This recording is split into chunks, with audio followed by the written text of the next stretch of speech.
আমাদের আজকের এই আমন্ত্রণে উপস্থিত হয়েছেন। সাংবাদিকদের সম্মানে রাজধানীর ইস্কাটনে লেডিস ক্লাবে ইফতারের আয়োজন করে বিএনপির মিডিয়া সেল। এতে অংশ নেন দলের মহাসচিব সহ সিনিয়র নেতারা।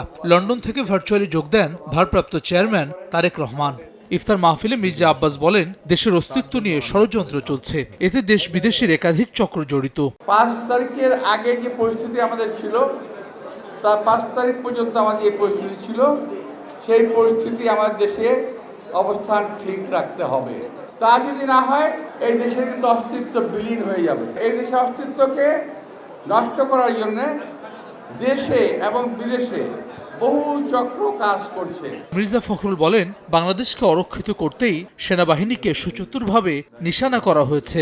বাংলাদেশের স্বাধীন সর্বত্র যেন বিপন্ন হয়, আমরা যেন আবার অরক্ষিত হয়ে পড়ি।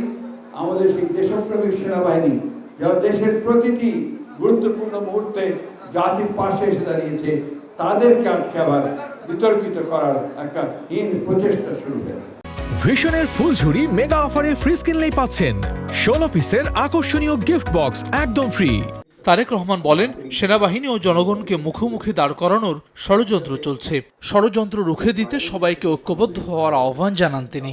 এই মুহূর্তে আমরা দেখতে পাচ্ছি বাংলাদেশের যে সার্বভৌমত্বিক প্রতিষ্ঠান থেকে আমরা সাধারণত দ্বিতীয় থেকে একটা বাংলাদেশ সেনাবাহিনী, সেই সেনাবাহিনীকে আমরা দেখেছি বিতর্কিত করার চেষ্টা করা হচ্ছে, জনগণের মুখোমুখি করানোর চেষ্টা করা হচ্ছে। এটি পিছনে নিশ্চয়ই কোনো ষড়যন্ত্র আছে, কোথাও কিছু একটা কেউ হয়তো করার চেষ্টা করছে। যে সকল বাংলাদেশের নাগরিক স্বৈরাচারকে বিদায় করানোর জন্য, নিজের গণতান্ত্রিক অধিকারকে প্রতিষ্ঠিত করার জন্য নিজের জীবনকে উৎসর্গ করেছেন, এই উৎসর্গ যেন সার্থক হয়, তার জন্য আমাদের সকলকে এক প্ল্যাটফর্মে এসে কাজ করতে হবে। এদিকে বাংলাদেশ মেডিকেল বিশ্ববিদ্যালয়ে ঢাকাস্থ চট্টগ্রাম মেডিকেল কলেজে জাতীয়তাবাদী চিকিৎসকদের ইফতারে যোগ দেন আমির খসরু মাহমুদ চৌধুরী। বলেন, নির্বাচন বানচালের চেষ্টা করছে একটি চক্র। হাসিনা এক পথে গণতন্ত্র ধ্বংস করেছে, এখন আরেকটা শক্তি ভিন্ন পথে ভিন্ন চিন্তায় আগামী দিনে নির্বাচনকে বানচাল করার চেষ্টা করছে। এ সময় নির্বাচন বাধাগ্রস্তকারীরা গণতন্ত্রের শত্রুতে পরিণত হবে বলে সতর্ক করেন আমির খসরু। Chattogram medical college. হাসান ওয়ালি, সময় সংবাদ, ঢাকা।